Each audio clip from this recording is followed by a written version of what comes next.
बिस्मिल्लाहिर्रहमानिर्रहीम। नाज़रीन, मैं हूं असगर चौधरी। आज जुम्मे का दिन है 15 अप्रैल। तीन चार बड़ी इंपॉर्टेंट खबरें थी, वो एक तो आपसे शेयर करनी थी। एक तो सबसे पहले जो सबसे बड़ी खबर ये है कि जो इम्पोर्टेड हुकूमत नामंजूर का जो हैशटैग है वो किसी सूरत नीचे नहीं आ रहा है और सरतोड़ कोशिशें भी मुख्तलिफ अतराफ से जारी हैं। मुकाबले में भी आजकल जो है वो पाकिस्तान तहरीक इंसाफ और उसकी जो मुखालफ जमातों का है उनका मुकाबला चल रहा है बिलखसूस सोशल मीडिया के ऊपर। उसके अंदर रगड़ा जो है वो अदारों को भी दिया जा रहा है, जिसके बारे में हम पहले भी कह चुके हैं। और कल DGISPR की जो प्रेस कॉन्फ्रेंस थी उसमें भी बहुत सारे इस पर सवालात उठे थे।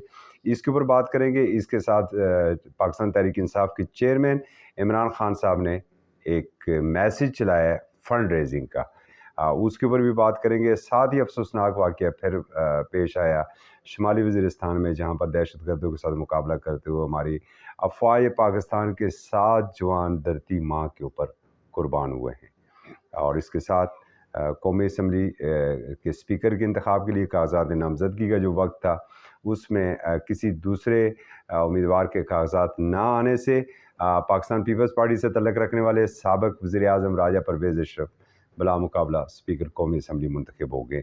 ये आज की चंद ख़ास ख़बरें थी जो आपसे शेयर कर रही थी।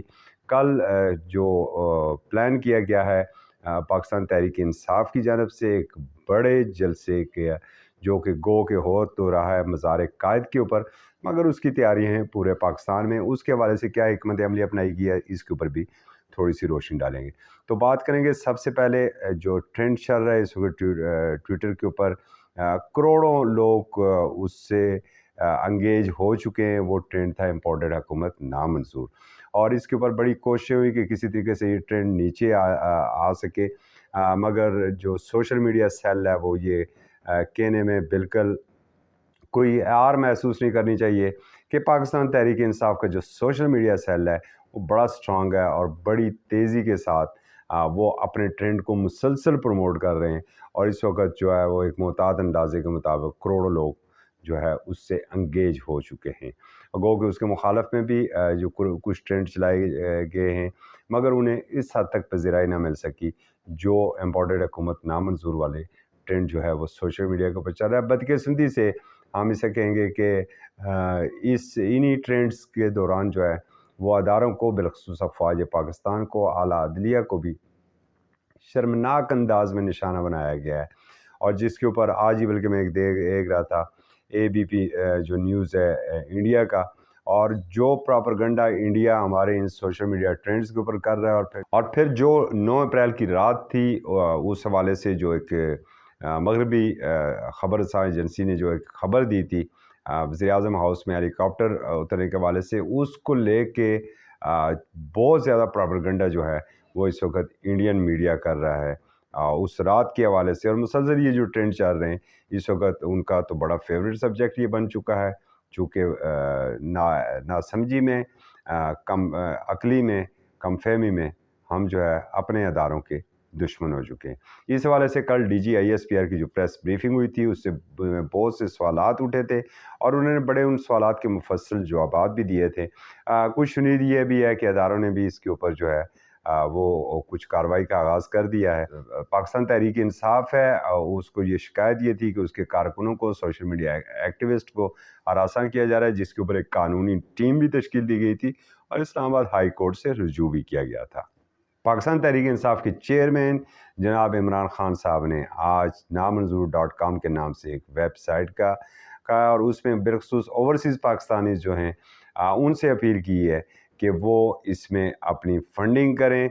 चूँकि तहरीक है और ये तहरीक आज़ादी की तहरीक है और इस तहरीक को कामयाब हर सूरत बनाना है और किसी जगह पर भी फंडिंग का, माली वसाइल की जो है मुश्किलात इसमें आड़े ना आ सकें। इसलिए उन्होंने अपील की है कि इसमें दिल खोल के फ़ंड दें। और दूसरी जानब आज अली जैदी साहब का भी एक हम देख रहे थे जो कराची से उन्होंने अपील की थी, करके कराची के जलसे के लिए फ़ंड रेजिंग के लिए भी उन्होंने भी अपील की हुई है। और कराची के जलसे के हवाले से हम आपको बता दें कि पाकिस्तान तहरीक इंसाफ ने बड़े मुनज़्ज़म अंदाज में इस जलसे को मैनेज करने की प्लानिंग कर रखी है। जो आज भी सेंट्रल सेक्रेटेरिएट है पाकिस्तान तहरीक इंसाफ का, वहाँ पर एक इजलास हुआ है और अली अवान जो साबका मामले ख़ुसूसी थे वज़ीर-ए-आज़म के, CDA کے امور کے ان کی زیر صدارت ایک اجلاس بھی ہوا ہے، اور اس پہ یہ فیصلہ ہوا کہ سارے شہروں میں بڑی اسکرینیں لگائی جائیں گی، اور جہاں پر عوام کو کراچی کا جلسہ براہ راست دکھایا جائے گا، اور اس حوالے سے ایک کمپین بھی لانچ کی گئی ہے کہ نکلو اتوار کی طرح رات 8:30 بجے، اور وفاقی دارالحکومت کا جو فاطمہ جناب پارک ہے وہاں پر بھی ایک کال چلائی گئی، اور کل وہاں پر بھی ایک پاکستان تحریک انصاف کا بڑا اجتماع ہوگا۔ ویسے انداز سے جو ہے وہ عمران خان صاحب اس وقت اپنی اس کمپین کو چلا رہے ہیں، حکومت مخالف کمپین ہے، اور ان کی جو پشاور کی تقریر تھی اس کے بعد جو DGI SPR کی پریس کانفرنس تھی، اس میں بہت سے سوالوں کے جوابات تو انہیں مل گئے ہوں گے۔ کراچی کے جلسے کی تیاریاں بہت زیادہ ہیں، آپ دیکھتے ہیں کہ کل کراچی میں عمران خان صاحب کہ جو تیروں کا رخ ہے یا توپوں کا رخ کس جانب ہوتا ہے۔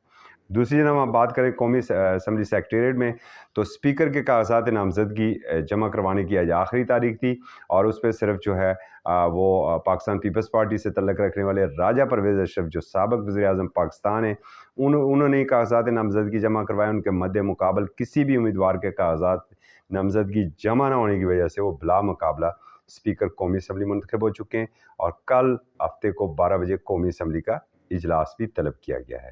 اس کے ساتھ جو افسوسناک خبر تھی وہ پھر شمالی وزیرستان میں تھی۔ شمالی وزیرستان میں افواج پاکستان کے کانوائے کے اوپر دہشت گردوں نے حملہ کیا ہے۔ بڑی جوان مردی سے ہمارے جوانوں نے مقابلہ کیا ہے، متعدد دہشت گردوں کو واصل جہنم کیا ہے، اور اس مقابلے میں دھرتی ماں کے اوپر پھر 7 سپوت جو ہیں وہ قربان ہوئے ہیں۔ ان قربانیوں کو دیکھتے ہوئے جب ہم نے پچھلے پروگرام میں بھی یہی بات کی تھی کہ خدا کے لیے جب آپ اپنی توپوں کا رخ کرتے ہیں اداروں کی جانب، بالخصوص عسکری قیادت کی جانب، افواج پاکستان کی جانب، تو ان جوانوں کی قربانیوں کو اور ان کے جو شہداء کے جو لواحقین ہیں کم از کم ان کے زخموں پر نمک نہ چھڑکیں۔ یہ قربانیاں اتنی آسان نہیں ہوتی ہیں جب جوان سپوت کی جست خاکی واپس قومی پرچم میں لپٹی گھروں کو آتی ہے۔ یہ بڑے دلسوز مناظر ہوتے ہیں، اور اسی کے ساتھ ساتھ اگر ہم ایڈ کریں کچھ بدبختوں نے چند دن پہلے اسی سبز ہلالی پرچم کو جلایا تھا، اور ابھی تک ہم حیرت زدہ ہیں کہ ابھی تک اس ملزم کو گرفتاری کی خبر ہم تک نہیں آئی ہے، اور کچھ ایسے بھی تھے وہ انہیں وطن فروشی میں کہوں گا، انہیں میں غداری اور ببانگ دول میں انہیں غداری کہوں گا، جنہوں نے قومی پاسپورٹ کو پھاڑا تھا۔ لازمی بات ہے کہ حکام کو اس کا نوٹس لینا چاہیے اور ان کی شہریت منسوخ کرنی چاہیے۔ جو اس سبز ہلالی پاسپورٹ کی عزت نہ رکھ سکیں، جو ہماری پہچان ہے، جو اس کی تکریم نہ رکھ سکیں، انہیں شہریت رکھنے کا بھی اب تک کے لیے اتنا ہی۔ پھر ملیں گے ایک نئے پروگرام کے ساتھ، کوئی نئی چیزیں آپ سے شیئر کرنے کے لیے۔